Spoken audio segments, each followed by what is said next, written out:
সবচেয়ে মজার কথা কি জানেন, কোন বান্দা যদি নিজে থেকে চায় আমি পরিবর্তন হব, সে ছেলে হোক কিংবা মেয়ে হোক, সে যদি অন্তর থেকে সে যদি এতটুক চায় আমি পরিবর্তন হব, আল্লাহ পাকও তাকে পরিবর্তন হওয়ার জন্য সাহায্য করেন। কত বেনামাজ এখন নামাজি হয়েছে জানেন? সুবহানাল্লাহ। কত নামাজ এখন তাহাজ্জুদ ওয়ালা হয়েছে, হাজার হাজার আছে। এক সময় নেশা করতো এমন ছেলে, এখন 5 ওয়াক্ত নামাজি হয়েছে এমনও আছে। সুইসাইড করতে গিয়ে ফেরত এসেছে। এক সময় যে কথার আগে হাত তুলতো, সে এখন গালি শুনলেও মুস্কি হাসি দেয়।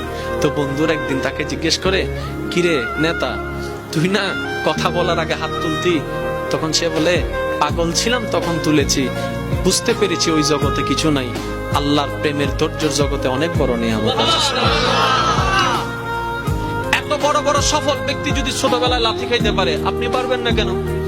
আর সবার কথা বাদ দেন, ও নবী, আপনি শুধু একবার বলতেন জিবরাইল উল্টাই দিত, আপনি বললেন না কেন? নবী রাহমাতুল লিল আলামিন বলে, পাওয়ার থাকার পরও যে পাওয়ার দেখায় না, সেই তো সত্যিকার পাওয়ারফুল ব্যক্তি। সুবহানাল্লাহ। যার হাতে